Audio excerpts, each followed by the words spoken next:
Letters address a particular person or a group of people. You should know who you are addressing, as letters have very specific audiences. How to write your letter. Firstly, you must first look at your audience, and once you've seen your audience, decide how formal your tone and register will be. If you determine that you are writing to someone professional or someone you don't really know, you need to ensure that you are writing formally.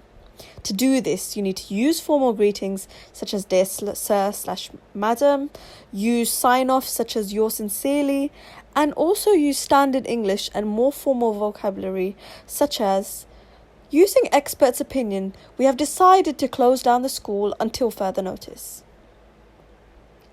This is an example of a piece of text that you'd see commonly in a formal letter. If the letter is for someone you do know, you may use a more conversational style, though you still must ensure that you are writing relatively formally. So in order to do this, you must start with the names of the reader, such as Dear John, and sign off with a more conversational sign-off, such as warm regards. Standard English is also required here, as well as interesting vocabulary and sentence structures. What's quite different from writing to someone you know and writing to someone you don't know is when you're writing to someone you don't know, you're more likely to put the name of the person specifically in there rather than addressing them as sir or madam. Okay, now let's move on to an example. The question is, travelling and going on holiday abroad is not economically viable. Write a letter arguing for or against the statement. Below, I have written an example of a paragraph that you could use in the letter, and I'll read it out to you now. Dear Sir/Madam, as a regular traveller, I strongly disagree with the idea that travelling and going abroad is not economically viable.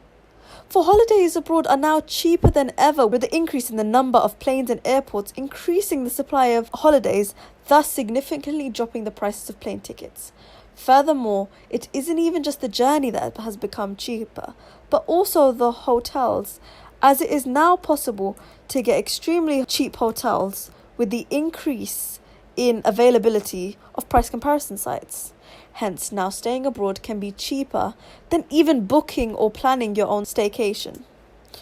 For example, the cost of my enriching holiday to Iceland was an affordable £200, whilst a staycation at a cottage in Cornwall would have cost almost twice that, suggesting that holidays abroad can be quite economically viable and ultimately worth the cost.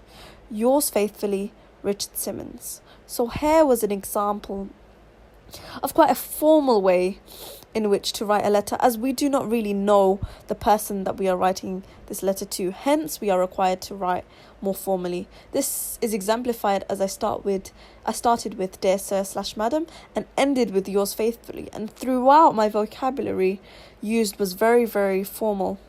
Hence, it is clear that in this scenario, you would write in quite a formal way.